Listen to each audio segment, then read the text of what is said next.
بسم اللہ الرحمن الرحیم۔ السلام علیکم ناظرین، آپ دیکھ رہے ہیں براق ڈیجیٹل میں آپ کی میزبان مشال بلوچ۔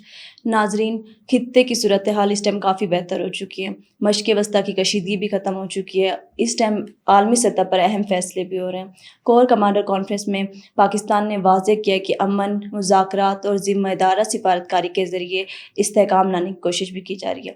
بھارت کے بے بنیاد الزامات کو بھی مسترد کیا گیا اور سعودی عرب میں ہونے والے حملوں کی بھی مذمت کی گئی اور تشویش کا اظہار بھی کیا گیا۔ ان تمام معاملات پہ گفتگو کرنے کے لیے ہمارے ساتھ موجود ہیں سلمیٰ خان، تو آئیے ان سے ان کی رائے لیتے ہیں۔ السلام علیکم سلمیٰ، کیسی ہیں؟ سلمیٰ، یہ بتائیے گا کہ کور کمانڈر کانفرنس میں کے بارے میں ڈیٹیل دیجیے گا، ساتھ میں یہ بھی بتائیے گا کہ کور کمانڈر کانفرنس نے سعودی عرب میں ہونے والے حملوں کی مذمت کی، انڈسٹریل کمپلیکس اور پیٹرول کیمیکل کے بارے میں ڈیٹیل دیں۔ بسم اللہ الرحمن الرحیم۔ سب سے پہلے تو پاکستانیوں کو تہ دل سے مبارکباد دیتی ہوں کہ کامیاب سفارتکاری کے رزلٹ آ چکے ہوئے ہیں، اور 2 ہفتے کے لیے سیز فائر امریکہ اور ایران دونوں سائڈوں پہ ہو چکا ہوا۔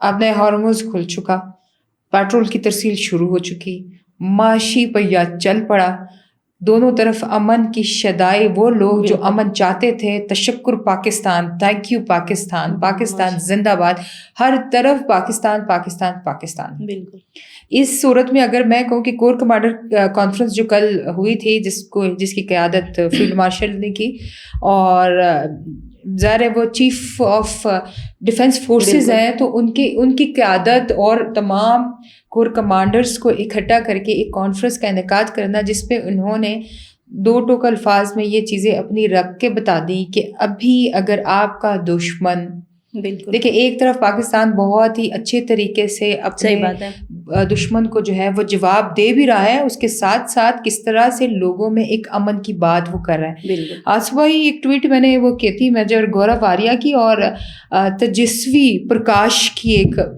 نیوز پہ وہ آ رہا تھا کہ جس میں گورو آریہ کہہ رہا تھا کہ پاکستان کٹورا لے کے پوری دنیا میں بھیک مانگتا ہے۔ بالکل ٹھیک ہے، اور پھر اس کے بعد اس میں ڈپلومیسی کی اتنی بڑی کامیابی دکھا دیتا ہے، تو پاکستان کر کیا رہا ہے؟ تو گورو آریہ صاحب، آپ کیا سوچ رہے ہیں؟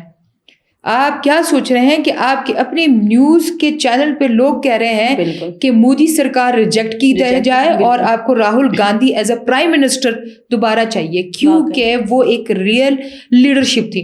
آپ کی لیڈرشپ کمزور ہو چکی ہے، آپ سفارت خانے میں کہیں پہ سفارتکاری میں نظر نہیں آئی ہیں۔ آپ دیکھیں آپ کے اپنے ہی اس میں کس طرح سے LPG اور گیس اور اس کے ساتھ ساتھ جو پیٹرول کی ہے وہ کمی نظر آ رہی ہے۔ بالکل ساتھ ہی ساتھ میں کور کمانڈر کانفرنس میں ایک اچھا جو عمل تھا وہ یہ تھا کہ 10 اپریل بروز جمعہ کو اسلام آباد پیس پلان، مطلب آپ کے جتنے بھی یہ جو کشیدگی والے ممالک تھے، ان کے سربراہان یا ان کے نمائندے اسلام آباد میں آئیں گے، بیٹھیں گے، اور 10 اپریل کو اس کے بعد جو کشیدگی صرف 2 ہفتے کے لیے روکی گئی ہے، سیز فائر جو جنگ 2 ہفتے کے لیے روکا گیا ہے، اس کو ایکسٹینڈ بھی کیا جا سکتا ہے، اور انشاءاللہ ایکسٹینڈ ہوگا، اور پاکستان ہر میدان میں کہہ دوں کہ ناکڈ آؤٹ ہے، کچھ بھی نہیں کیا جا سکتا ہے۔ پاکستانی قوم کو اپنی موجودہ قیادت پہ فخر ہونا چاہیے، پاکستانی قوم کو، پاکستان کی بچیوں کو، پاکستان کی بیٹیوں کو، پاکستان کے ان لوگوں کو جو کہ پاکستان کے خلاف ایک آگ اگل رہے تھے، ایک پروپیگنڈا کی ایسی اس میں جلے ہوئے تھے کہ پاکستان جو ہے ایران نفرت کرتا ہے۔ کدھر ہے ایران نفرت کر رہے ہیں؟ آپ بتائیں، اصفہان میں، مشہد میں، تہران میں، ایران کے بارڈر تک لوگ پاکستان کے جھنڈے اٹھا کے بول رہے ہیں کدھر گیا انڈیا کا وہ جو نام نہاد جھوٹے پروپیگنڈے والے ہیں کہ ایران نفرت کرتا ہے؟ تو ایران کی نفرت کے ثبوت لا کے دکھائے نا۔ آپ کہہ رہے تھے ایران تو مسترد کر چکا ہے، کچھ بھی نہیں کرے گا، ایران تو کر کے دکھا چکا، پاکستان کر کے دکھا۔ انشاءاللہ آگے بھی پاکستان اسی طرح سفارتی تعلقات اور مستقبل۔ آپ کو لگتا ہے کہ جیسے یہ مشرق وسطیٰ کی کشیدگی ختم ہوئی ہے تو اس سے معیشت پہ کوئی اثر ہوگا؟ آپ کو لگتا ہے 100% ہوگا۔ آپ دیکھیں آج کے دن پہ ہی کچھ ڈالرز فی بیرل جو آپ کی پیٹرول کی قیمت تھی وہ نیچے گر گئی ہے، سونے کی قیمتیں زمین پہ آگے لگ گئی ہیں، ٹھیک ہے۔ اس کے ساتھ ساتھ جو اشیاء خوردنوش تھی جو کہ ہم ایکسپورٹ کر کے لا رہے تھے یا ہماری امپورٹ ہو کے باہر جا رہی تھی، تو وہ ساری کی ساری چیزیں جو ہے ان کی قیمتوں میں کافی کمی آ گئی ہے۔ پاکستان اسٹاک ایکسچینج میں جو مندی تھی وہ تیزی دکھائی دے دی جا رہی ہے۔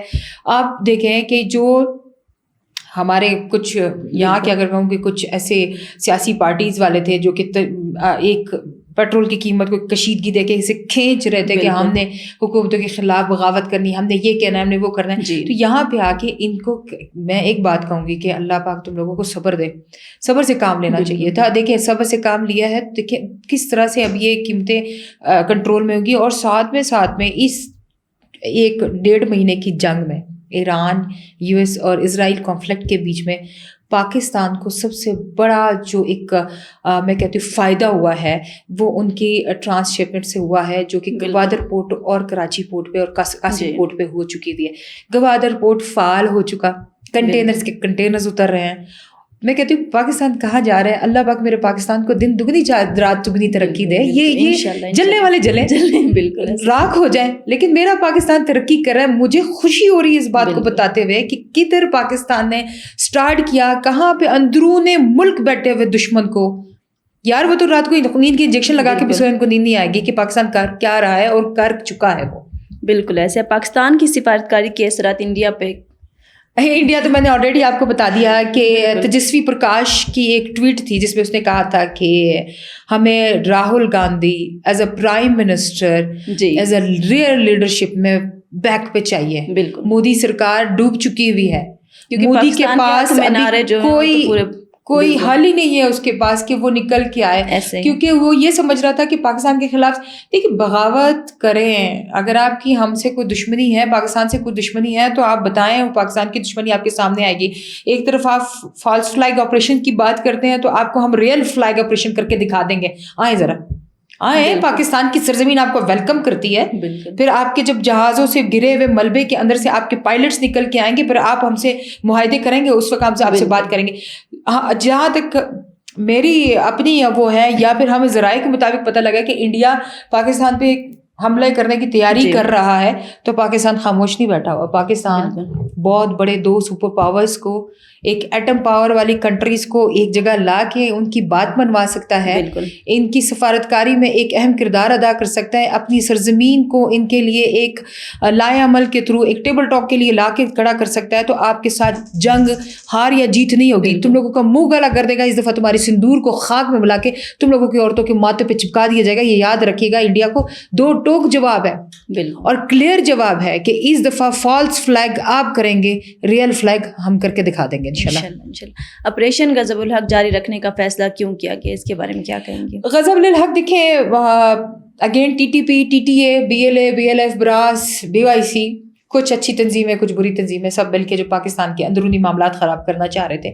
गज़ब-उल हक के लिए देखिए, अगेन पाकिस्तान ने 24 मार्च से अभी तक, 24 मार्च जो ईद के चौथे 5वें दिन तक जंगबंदी का वो किया हुआ था, सीज़ फायर था अगेन अफ़गानिस्तान पे कि हम हमला नहीं करेंगे उस वक्त तक जब तक ये हमारी कुछ सिफारिशात या गुजारिशात मान नहीं लेते।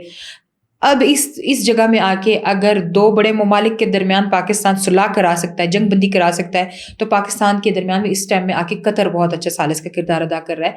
अब कतर जो सालिसी किरदार में आ रहा है, तो वो अफगानिस्तान से इस बात को भी मनवाएगा कि पाकिस्तान की सिफारिशात मानी जाए। पाकिस्तान जिस तरह कह रहा है कि उसकी ज़मीन दहशतगर्दों के लिए इस्तेमाल हो रही है, वहाँ से सहूलतकारी हो रही है, लॉजिस्टिक सपोर्ट वहाँ से मिल रहा है, वहाँ से आपका असला यहाँ पे आ रहे हैं, वहाँ पे बैठे हुए हमारे दुश्मन ममालिक जो है वो आपकी सरजमीन को जो है, आपके खित्ते को गलत इस्तेमाल करके आपको बदनाम करने की कोशिश कर रहा है। तो शायद अफ़गानिस्तान में बैठी हुई रिजीम ये सोचे कि पाकिस्तान बिल्कुल हक पे है, और इंशाल्लाह ये गज़ब-उल हक उस वक्त तक वाइंड अप नहीं होगा जब तक पाकिस्तान अपने तमाम मुतालबात इनसे मनवा नहीं लेता, और ये मनवा के रहेगा इंशाल्लाह। बहुत शुक्रिया सलमा, आपने अपनी राय हमारी नाज़रीन के साथ शेयर की। नाज़रीन, आज की गुफ्तगू से ये अंदाज़ा होता है कि हालात चाहे जो भी हों, हमें अपने मजबूत इरादों को इतना यकीन रखना चाहिए कि मुल्क के हालात चाहे कुछ हों, हमें उनका साथ देना और हमेशा मुल्क की तरक्की और खुशहाली में उनका साथ हमेशा खड़े रहना चाहिए। मिलते हैं अपने नए पॉडकास्ट में, तब तक के लिए अल्लाह हाफ़िज़।